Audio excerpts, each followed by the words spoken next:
प्रस्तावना को संविधान की आत्मा किसने कहा था? नहीं, पालकी वाला ने तो परिचय पत्र कहा था। आत्मा किसने कहा था?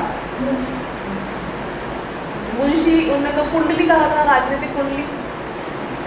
और याद करिए, दिमाग पर जोर डालिए। अम्बेडकर जी ने तो अभी बताया, अपन आर्टिकल 32 को कहा होगा।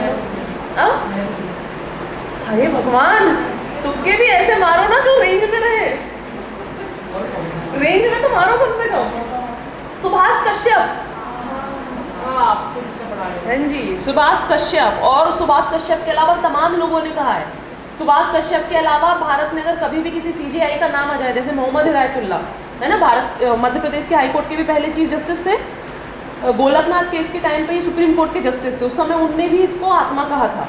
तो याद रखना है, प्रस्तावना को किसने कहा है, आर्टिकल 32 को किसने कहा है, वो तो अम्बेडकर जी ने कहा है। और आपके फंडामेंटल राइट और डीपीएसपी को एक साथ किसने कहा है, वो ग्रेनविल ऑस्टिन ने कहा है। क्योंकि यहाँ से क्वेश्चन पूछा गया था, इसलिए अपन इसको लिख लेते हैं। लिख लीजिए इसी में, ग्रेनविल ऑस्टिन ने, या ग्रेनविल ऑस्टिन के अनुसार, जैसा भी लिखा हो आपने, भारतीय संविधान में,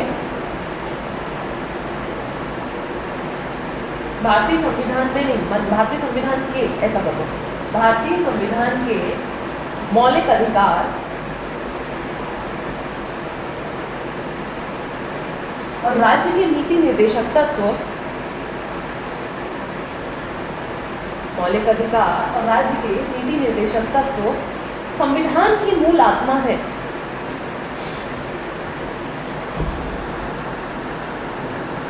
प्रीलिम्स कौन कौन देगा? देंगे मतलब टारगेट वाला, बाकी ऐसे देना तो सभी, देने तो सभी जाना, बट हाँ उसके लिए टारगेट प्रिपरेशन करके कौन देगा? आप दोगे, बढ़िया। तो इन छोटी छोटी चीज़ों का ध्यान रखना है ना। कई बार बड़ी बड़ी चीज़ें तो अपने को बहुत अच्छे से होती है, गड़बड़ करके अपन वही आते हैं जो सबसे आसान होता है, और जो ऑलरेडी हमसे आ रहा होता है वो गड़बड़ बस नहीं होना चाहिए। टफ वाला भले ना बने चलेगा, पर जो ऑलरेडी सबसे आता है और हमसे खुद से भी आता है, और उसका गोला जो गलत भरता है ना, सबसे ज़्यादा अखरता भी वही है और दिक्कत भी वही देता है, क्योंकि कट ऑफ उसी से चूकती है, कभी भी नए क्वेश्चन से नहीं चूकती। नेक्स्ट लिखिए, महत्व में पहला क्या लिखा था अपन ने? न्याय की बात करते हैं। दूसरे में हमने लिख दिया दोनों एक दूसरे के पूरक है। तीसरा सामाजिक न्याय, सोशल जस्टिस, सामाजिक न्याय सोशल जस्टिस की स्थापना करते हैं।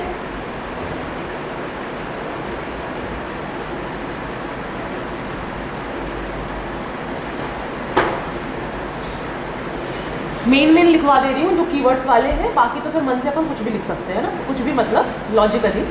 नेक्स्ट लिख लीजिए, लोक कल्याणकारी राज्य, लोक कल्याणकारी राज्य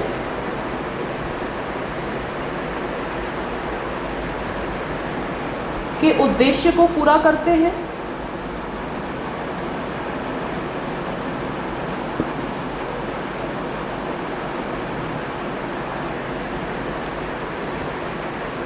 नेक्स्ट,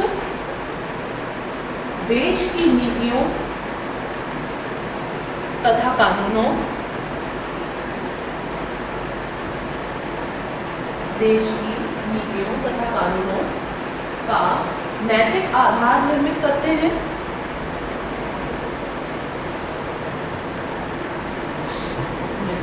नैतिक आधार निर्मित करते हैं।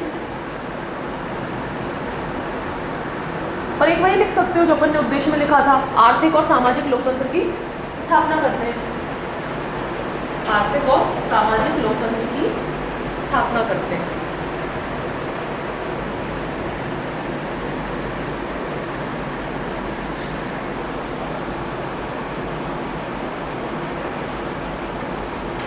ठीक है, कितने पेज में आया होगा ये?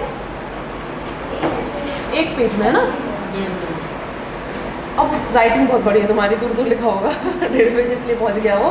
पर कायदे से अगर कभी टिप्पणी लिखने 7 मार्कर में आए तो आप इन्हीं पॉइंट्स को सीधा यूज कर सकते हैं, है ना। संवैधानिक स्थिति, भले अर्थ हटा दिया, संवैधानिक स्थिति, उसका प्रेरणा, उसकी प्रकृति और महत्व, महत्व पूरे ना बता के कुछ कम कर दिए कभी अगर, और इसको लिख कर देखिएगा, कभी अगर आ जाए ना आ जाए तो बात की बात है, बट आपका ये होमवर्क है कि आप 7 मार्कर में लिख कर देखेंगे, ठीक है। जब मैं बोलूँ ना तो क्वेश्चन अलग से लिख लिया करो, क्योंकि बाद में भूल जाते हो। राज्य की नीति निर्देशक तत्वों पर टिप्पणी कीजिए। ऐसा प्रश्न आने की संभावना कम है, बट प्रैक्टिस अपन कर सकते हैं। एक और लिख कर देखना 2 मार्कर में, और 2 मार्कर में लिखना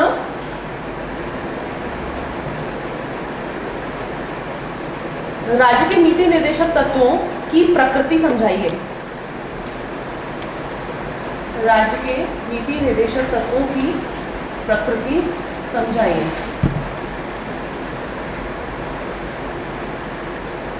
ठीक है।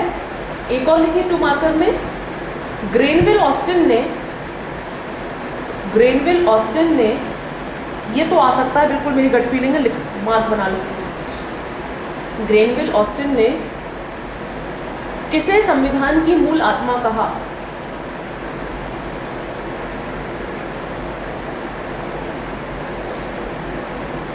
किसे संविधान की मूल आत्मा कहा? और ये मैं क्यों कह रही हूँ आ सकता है, क्योंकि ऑलरेडी इसी साल क्या आया है, दोनों एक दूसरे के पूरक हैं। तो अगले साल जो क्वेश्चन सरफेस पे आ चुका होता है उसके डेप्थ में जाने की संभावना फिर बढ़ जाती है। जो क्वेश्चन नहीं आए होते हैं वो सरफेस से पूछे जाते हैं, है ना। तो ये इसको आप मार्क कर लेना, ये आप कभी भी आ सकता है। ठीक है, तो इसको आप लिख लेंगे, किसको कहा है, तो फंडामेंटल राइट और उसको कहा है, दोनों को साथ में कहा है, और क्यों कहा है ये भी आप उसके साथ बताएंगे ना, किसे कहा है और क्यों कहा है। इतने में आपका 2 मार्कर हो जाएगा। प्रकृति को तो आप सिंपल बता दोगे, गैर न्यायोचित है और सकारात्मक है और न्यायालय द्वारा प्रवर्तित नहीं है ना। और अगला क्या, 7 मार्कर, तो वो तो आपके सामने है, आप उसको एज इट इज लिख सकते हो, कल आप इसको चेक करा लेना। अब आते हैं अपन एक एक आर्टिकल पे। 36 से लिखना शुरू करते हैं, जहाँ लगेगा वहाँ मैं तुरंत समझाते चलूँगी, है ना। पहले समझाना लिखवाने में बहुत टाइम जाएगा, क्योंकि बहुत ज़्यादा आर्टिकल्स हैं। लिखना शुरू करते हैं। आर्टिकल 36 और जो 37 है वो कुछ ज़्यादा इंपॉर्टेंट नहीं है। इंपॉर्टेंट नहीं है से मतलब क्या है, मेन जो नीति निर्देशक तत्व है वो शुरू होते हैं 38 से। 36 जैसे मौलिक अधिकार में शुरू होता है, पहले आर्टिकल 12 बताता है राज्य की परिभाषा क्या होगी, 13 बताता है कि क्या अधिकार होंगे, है ना। वैसे ही आर्टिकल 36 भी बताता है सबसे पहले राज्य की परिभाषा, और राज्य की परिभाषा ये क्या बताता है, सेम टू सेम जो भाग 3 में बताई गई है मौलिक अधिकारों में। अगला आता है आपका आर्टिकल 37। तो 37 भी कुछ नहीं बताता, यही सब बताता है जो अभी तक अपन ने डिस्कस किया, कि भाई इनकी प्रवृत्ति क्या होगी, गैर न्यायोचित होगी, इनको लागू नहीं कराया जा सकता, राज्य के लिए सकारात्मक होंगे। तो यही सारी बातें बताई गई है 37 में। मेन शुरू होता है 38 से, तो पहले शॉर्ट में 36, 37 लिख लो ताकि वो पूरे आ जाएंगे। आर्टिकल 36 में लिखिए राज्य की परिभाषा दी गई है, ये सिंबल लिख लो, राज्य की परिभाषा, और उसको ब्रैकेट में लिख लो भाग 3 के समान ही।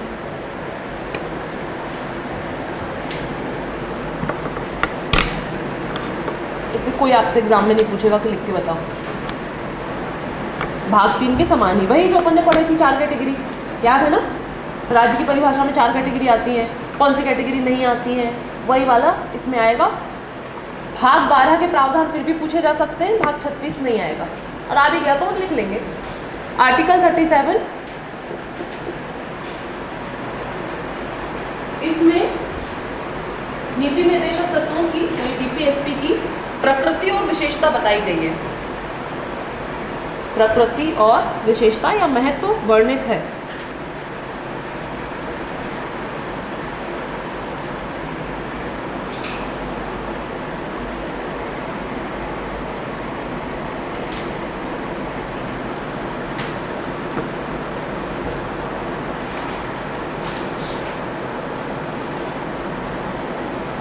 ठीक है, वही महत्व वही प्रकृति जो अपन अभी ऑलरेडी लिख चुके हैं, वही सब वर्णित किया गया है 37 में। अब मेन शुरू होते हैं कहाँ से, 38 से। लिखिए अनुच्छेद 38।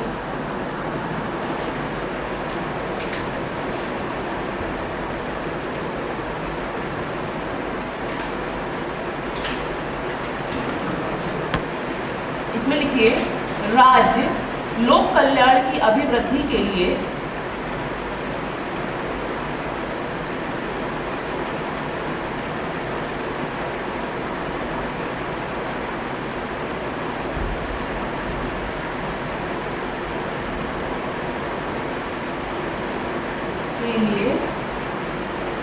प्रयास करेगा।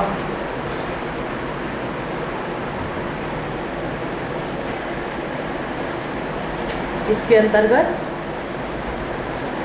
अब यहाँ पे एक पैटर्न समझ लीजिए, अपन जब उसमें चल रहे थे मौलिक अधिकारों में, है ना, तो किस क्लॉज में भी क्या कहा है अपन स्पष्ट रूप से लिख रहे थे, क्योंकि वो उसका नेचर ऐसा है कि क्वेश्चन आ सकता है।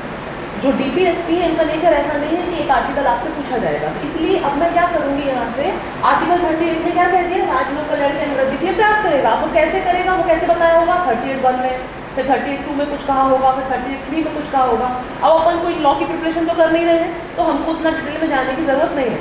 उसका जो भी क्रक्स है मैं वो लिखवाऊंगी। तो ये आपको बताने का अर्थ ये है कि जब आप बुक्स वगैरह में पढ़ोगे तो आपको वो सारी चीज़ें कैसे लिखी मिलेंगी, 38(1), 38(2), 38(3), जो कि अपने आप में बहुत ही टिपिकल हो जाएगा और अपन को पीएससी के लिए नेसेसरी नहीं है, पर वो कहता क्या है, मूल बातें वो अपन यहाँ पर लिख लेंगे। ठीक, तो इसको आप दिमाग में रखना, नहीं तो कभी आप नोट्स वगैरह देखो, किताब देखो तो कंफ्यूज हो जाओ और फिर रटना शुरू कर दो 38(1), 38(2), बिल्कुल नेसेसरी नहीं है ना।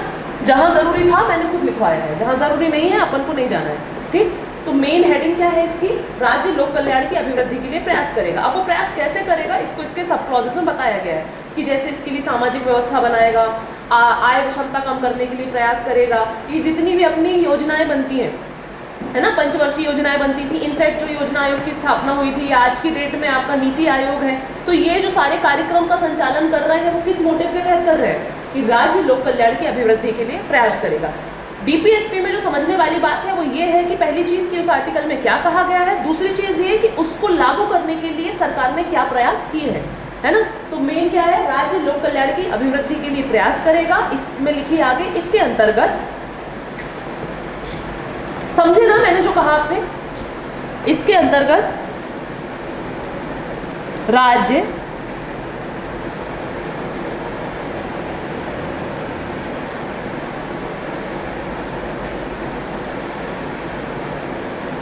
आय तथा अवसरों की असमानता को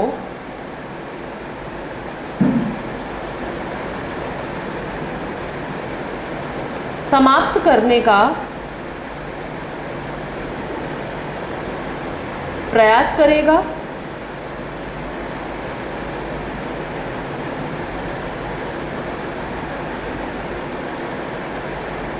और ऐसी व्यवस्था बनाएगा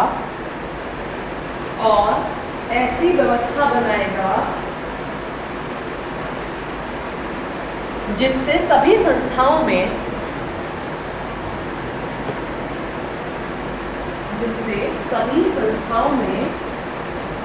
आर्थिक, सामाजिक और राजनीतिक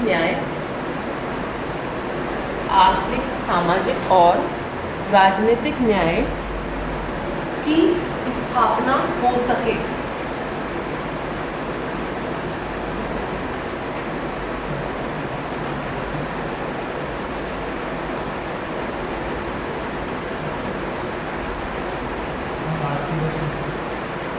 जिससे आर्थिक, सामाजिक, राजनीतिक न्याय की स्थापना हो सके।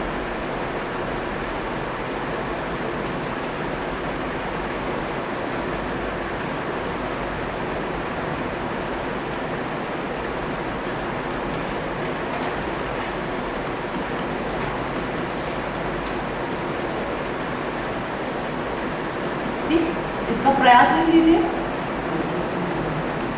ये लागू करने के लिए क्या प्रयास किया गया है।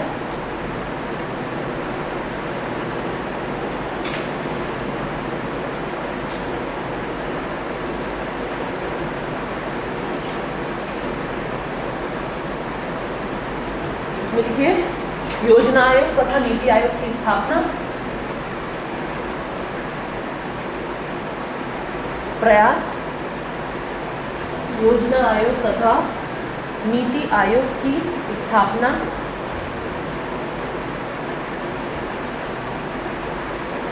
पंचवर्षीय योजनाओं की शुरुआत आदि।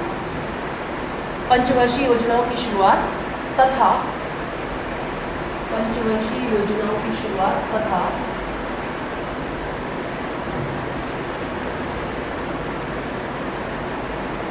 विभिन्न कल्याणकारी योजनाएं।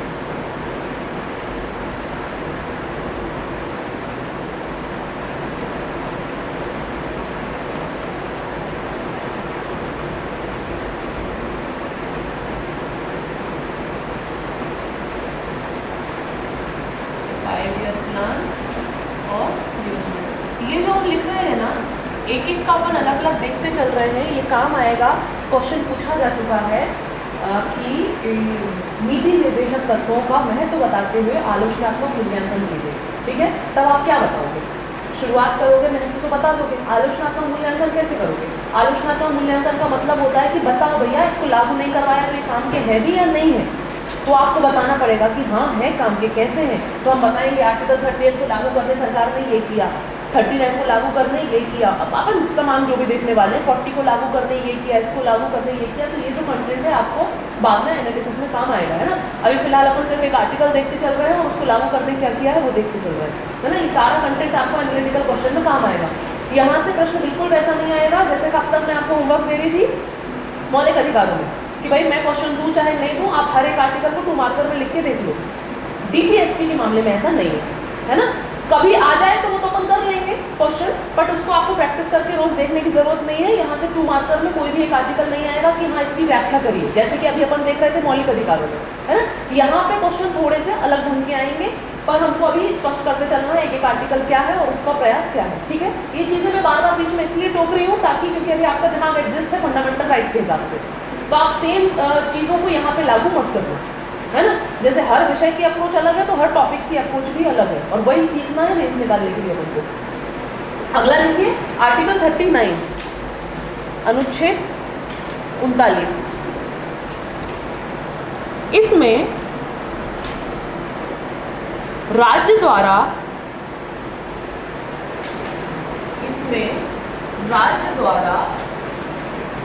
अनुकरणीय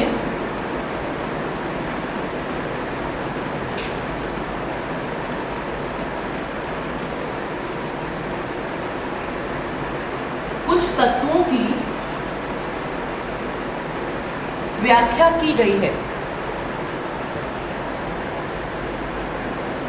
राज्य द्वारा अनुकरणीय कुछ तत्वों की व्याख्या की गई है। इसका मतलब क्या हुआ? मतलब ऐसी चीज़ों की व्याख्या की गई है 39 में जिनकी अपेक्षा किससे की जाती है? राज्य द्वारा अनुकरणीय तत्व से मतलब बिल्कुल वही हो गया जैसे स्टूडेंट द्वारा अनुकरणीय वैल्यूज़ क्या है कि क्लास में आए, शांति से बैठे, डिसिप्लिन का पालन करें, घर जाकर पढ़ाई करें, यही है आपके लिए अनुकरणीय तत्व। मतलब क्या कि जिसकी हम आपसे स्टूडेंट से अपेक्षा करते हैं। टीचर के लिए अनुकरणीय तत्व क्या है कि समय से आएँ, क्लासेस लें, आपके डाउट्स क्लियर करें, आपको कॉन्सेप्ट क्लियर करें। तो ये क्या हुआ? टीचर के अनुकरणीय तत्व, मतलब जिनकी टीचर से अपेक्षा की जाती है। वैसे ही आर्टिकल 39 देता है राज्य के अनुकरणीय तत्व कि भाई राज्य की अपेक्षा की जाती है। फिर बात ये आती है कि 39 किन चीज़ की अपेक्षा करता है?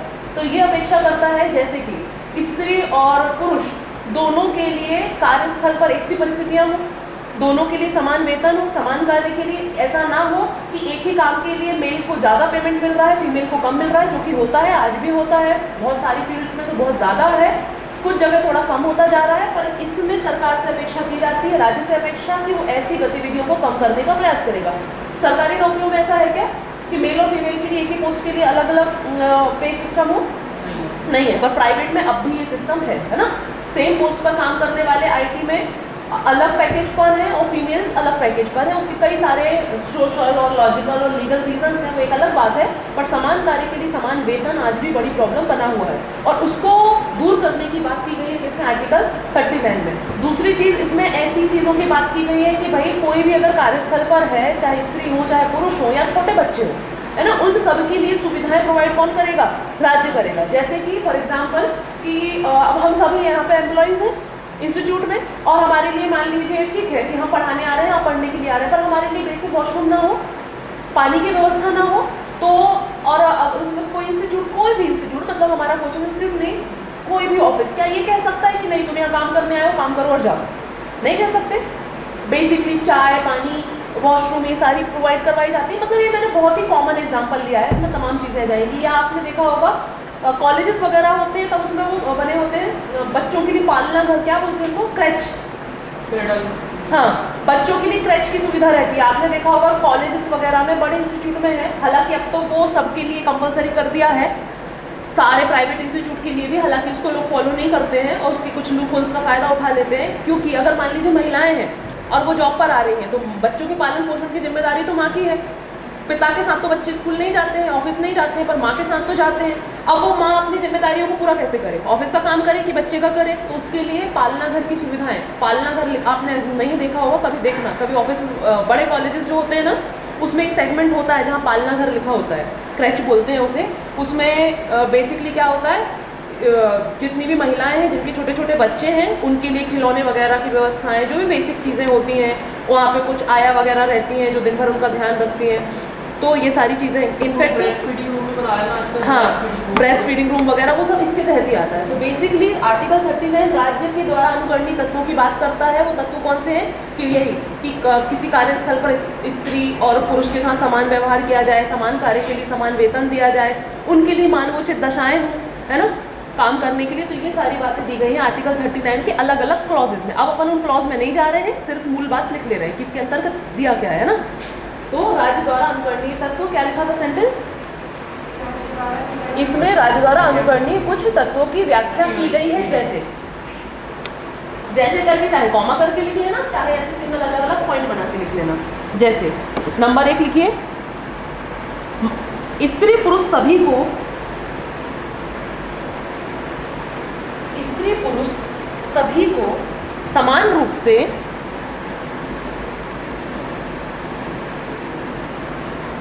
आजीविका के पर्याप्त साधन, आजीविका के पर्याप्त साधन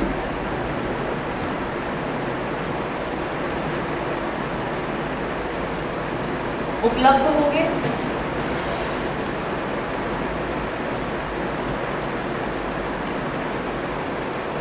नेक्स्ट, स्त्री पुरुष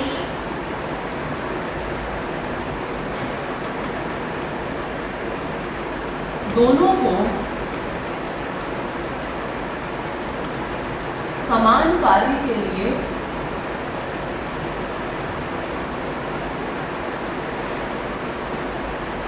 समान वेतन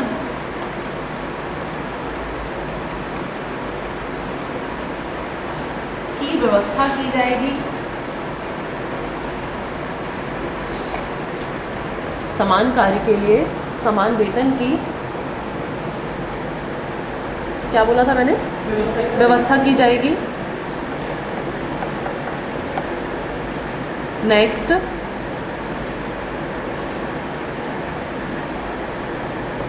कार्यस्थल पर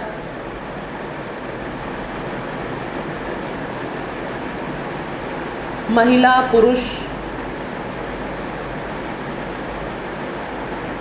या बच्चों की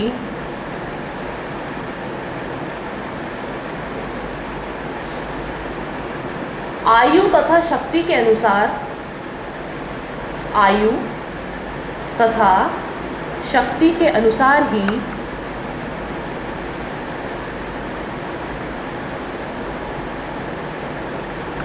कार्य कराया जाएगा।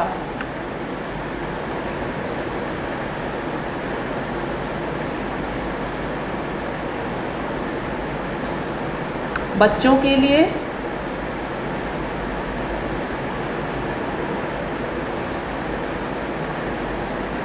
स्वस्थ विकास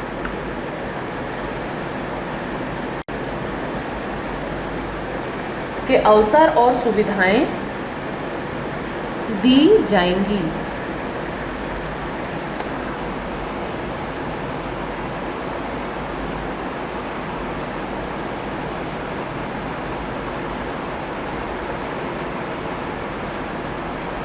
ठीक है, तो ये क्रक्स है जो अपन ने लिखा है कायदे से 39 में ABCDE करके F तक क्लॉजेज है ना। तो ABCDEF में तमाम बातें कही गई हैं, पर उन सबका क्रक्स निकल के यही आता है कि किसकी बात की जा रही है। सबसे इंपॉर्टेंट जो आपको याद रखनी है MPPSC के लिए वो है आपका समान कार्य के लिए समान वेतन। इसको आप स्टार बना लो चाहे जो बना लो, प्रीलिम्स में आ सकता है। समान कार्य के लिए समान वेतन का प्रावधान कहाँ पर है, तो वो है आपके आर्टिकल 39 में। मेंस में क्या आ सकता है, यहाँ से आ सकता है 2 मार्कर, सीधा लिखकर आ जाएगा समान कार्य के लिए समान वेतन। तब आप बता दोगे कि भाई इस अनुच्छेद में इसकी व्याख्या की गई है, या तो वो प्रश्न ऐसा पूछ लेंगे आर्टिकल 39 के तहत किसकी व्याख्या की गई है। तो मेन सारी चीजें आएंगी बाद में, आपको मेन किस पे फोकस करना है, समान कार्य के लिए समान वेतन। अगर मान लीजिए यहाँ से प्रश्न आता है तो आप मान के चलना कि एग्जामिनर आपसे क्या सुनना चाह रहा है, ये कि समान कार्य के लिए समान वेतन का प्रावधान किसमें है, आर्टिकल 39 में है। अब जो सबसे इंपॉर्टेंट आता है वो है आपका इसी से जुड़ा हुआ आर्टिकल 39A। नाम से ही आपको पता चल रहा है कि ये मौलिक संविधान में नहीं रहा होगा, बाद में ऐड किया होगा। अपन वो क्लॉज की बात नहीं कर रहे, 39A B वो स्मॉल वाले, वो जो क्लॉजेस होते हैं कैसे होते हैं, 39A B C D E F तक वो अलग है। ये है क्या, प्रॉपर अनुच्छेद आर्टिकल 39A। इसको जोड़ा गया था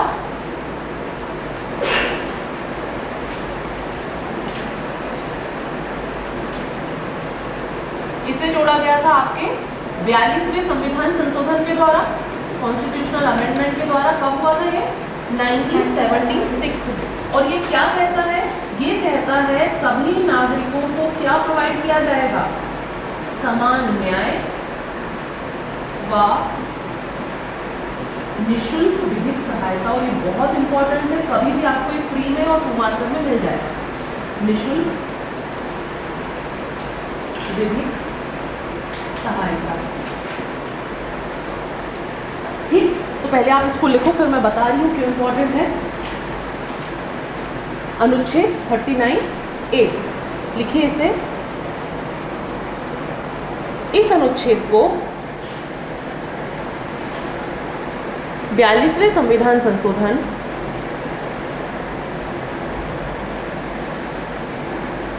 1976 द्वारा जोड़ा गया। यह सभी नागरिकों के लिए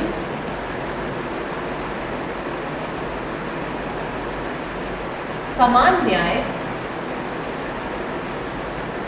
तथा निःशुल्क विधिक सहायता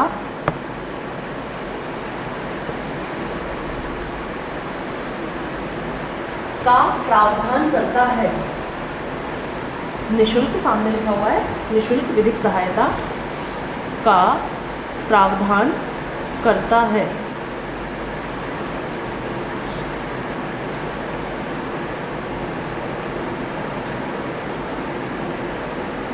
अभी तक मैंने आपसे कहा था कि सारे के सारे आर्टिकल 2 मार्कर में नहीं आएंगे, पर 39A आ सकता है ना।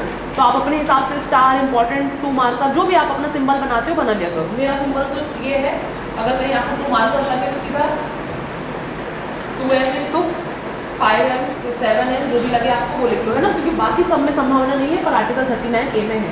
आर्टिकल 39A बात करता है क्या कि सभी नागरिकों को समान न्याय प्रोवाइड कराने की, क्योंकि न्याय का कॉन्सेप्ट ऑलरेडी हम दे चुके हैं किसमें, प्रस्तावना में। बट वो तो सिर्फ एक विचार था जिसको हमने बार बार लागू किया है। राजनीतिक न्याय को हमने फंडामेंटल राइट में किया है, सामाजिक और आर्थिक न्याय को हमने इसमें किया है। तो उसी चीज को लागू करने का प्रयास फिर से कहाँ किया गया, आर्टिकल 39A में, समान न्याय और निःशुल्क विधिक सहायता। अब तो ये होगी एक बात की हाँ ठीक है करेगा, पर करने के लिए किया क्या, इंपॉर्टेंट तो ये है। जैसे मान लीजिए मौलिक अधिकार में तो कोई बात कह दी मतलब तुमको दे दिया अधिकार, यही हुआ ना। इसमें तो कह दिया का मतलब ये थोड़ी ना कि दे ही दिया आपको। तो इसमें देने के लिए क्या किया गया, इसको देने के लिए किया गया 1987 में एक अधिनियम पारित किया गया जिसको कहते हैं विधिक सेवा प्राधिकरण अधिनियम। और उसके तहत सेंट्रल लेवल पर और स्टेट लेवल पर अथॉरिटीज़ की स्थापना की गई, जिनको कहते हैं इंग्लिश में शॉर्ट में हम बोल देते हैं अपन, नेशनल लेवल की जो संस्था है उसको कह देते हैं नालसा, और जो स्टेट लेवल की संस्था है उसको कह देते हैं सालसा। तो बताएगा फुल फॉर्म इनकी नालसा सालसा का, national legal service authority, state legal service authority. Basically इसके लिए 1987 में संसद के द्वारा एक्ट लाया गया था, अधिनियम लाया गया था, और अधिनियम के तहत 2 प्राधिकरण स्थापित किए गए थे, तो राष्ट्रीय विधिक सेवा प्राधिकरण और राज्य विधिक सेवा प्राधिकरण। हालांकि इसके अंतर्गत एक और हुआ था दिल्ली विधिक सेवा प्राधिकरण, पर फिलहाल अपन को उससे मतलब नहीं है, तो लिख लीजिए इसमें प्रयास।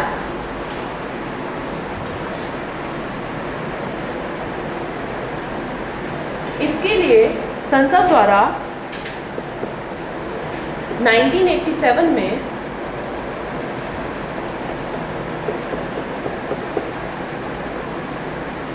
राष्ट्रीय विधिक सेवा प्राधिकरण अधिनियम, राष्ट्रीय विधिक सेवा प्राधिकरण अधिनियम पारित किया गया,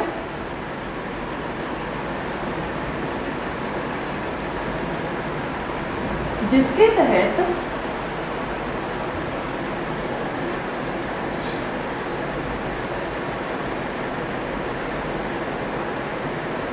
एक राष्ट्रीय संस्था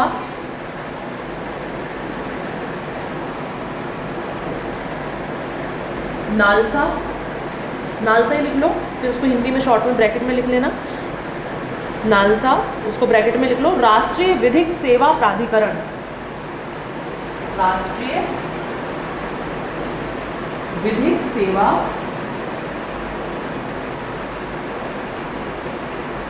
प्राधिकरण, और इंग्लिश लिखना है तो इंग्लिश भी लिख लीजिए, national legal service authority,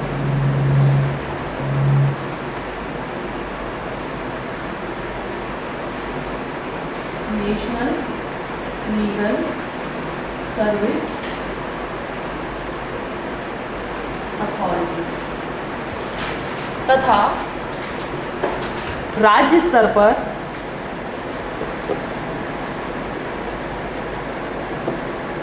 salsa,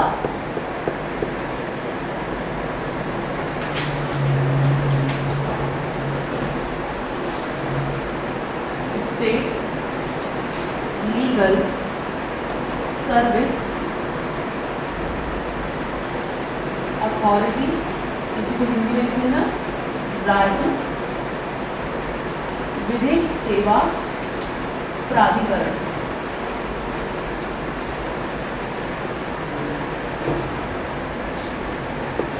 की स्थापना की गई।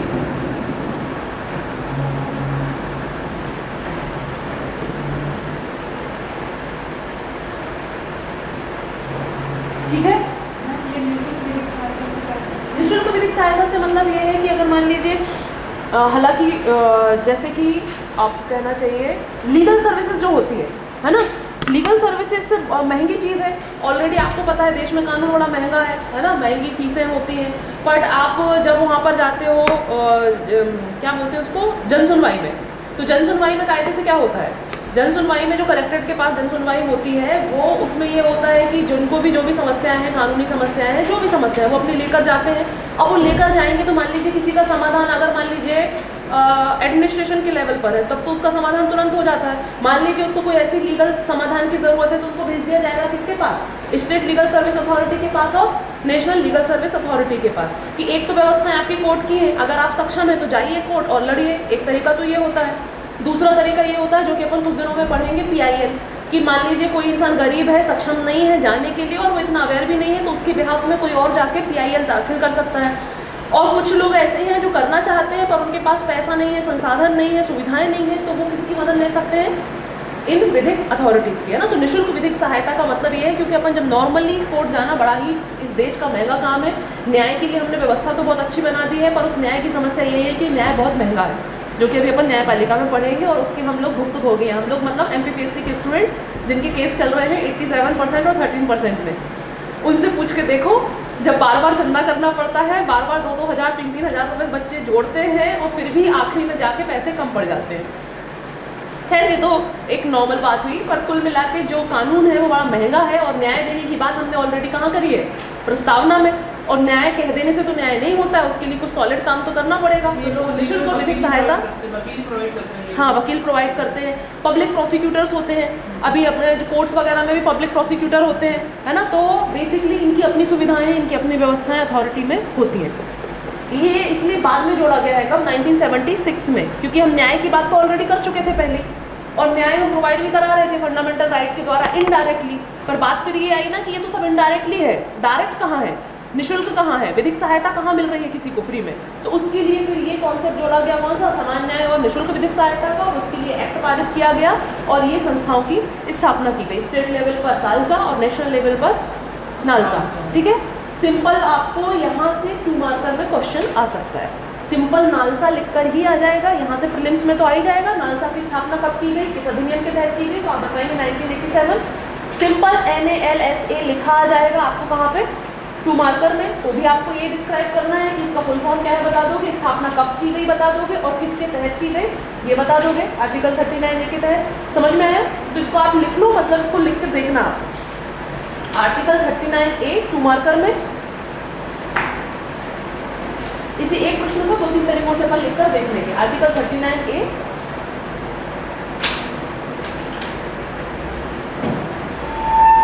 दूसरा 2 मार्कर में लिखिए। इसी से कौन से 3 क्वेश्चन बन सकते हैं? दूसरा लिखिए, संविधान में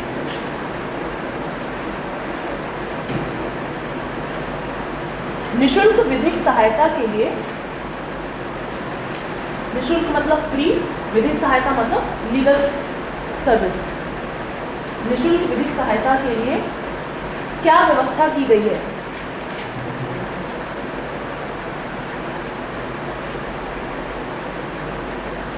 ठीक है, और एक और क्वेश्चन यहीं से बन जाएगा, राष्ट्रीय विधिक सेवा प्राधिकरण या सिंपल नालसा, राष्ट्रीय विधिक सेवा प्राधिकरण। ठीक है, कंटेंट सब में एक ही है पर फॉर्मेट चेंज हो जाएगा, है ना। जब आप नालसा बताओगे तो पहले उसका फुल फॉर्म बताओगे, किसके तहत स्थापना हुई है और उसका प्रावधान की शक्ति कहाँ से है वो बताओगे। जब आर्टिकल को बताओगे तो पहले प्रावधान बताओगे, फिर उसको लागू करने का प्रयास बताओगे, ये अधिनियम, और उसका उदाहरण बता दोगे आप। ये कंटेंट वही रहेगा पर फॉर्मेटिंग चेंज हो जाएगी। तीसरी चीज मैंने क्या बोली कि समान न्याय के लिए क्या व्यवस्था की गई, सॉरी निशुल्क विधिक सहायता के लिए, तो आप उसमें बताएंगे कि निशुल्क विधिक सहायता के लिए 42वें संविधान संशोधन द्वारा आर्टिकल 39A जोड़ा गया है और उसके लिए 1987 में ये एक्ट पारित किया गया है, और उदाहरण बता दोगे फिर उसके तहत नालसा और सालसा की स्थापना हुई। कंटेंट यही रहने वाले हैं 3 पॉइंट, पर घुमा फिरा के प्रेजेंट करने का तरीका बदल जाएगा। तो आप ये लिखकर देखेंगे तीनों, आलस नहीं करना कि एक ही तो कंटेंट है, एक लिख लिया 2 बन जाएंगे, कि बाकी है तो ये सब में एक ही बात ना, नहीं, एक ही बात नहीं है, तीनों को प्रेजेंट करने का तरीका अलग है। क्लियर है? लिखकर तो नहीं बताना मुझे। कल आप इसके 2 मार्कर यहाँ से निकल गया, और इसके पहले 2 मार्कर मैंने कितने बोले थे? 2 या 3 बोले थे? 2 को, तो 5 ये 2 मार्कर हो गए और एक आपका 7 मार्कर। 7 मार्कर क्या बोला था? DPSP पर टिप्पणी। ठीक, तो ये आप कल करके लेकर आएंगे, मौलिक अधिकार का आप रिवीजन करके आएंगे, तो फिर अपन क्लास में आंसर राइटिंग करेंगे। ठीक, ओके, कल शुरू करते हैं अपन आगे की कहानी से, आर्टिकल 40 से। कुछ यहाँ पे दिक्कत क्लियर है? चलिए मिलते हैं कल। Have a nice day. कल आप लोग भी थोड़ा सा जाग कर आना, है ना, आज सोए सोए से हो। हाँ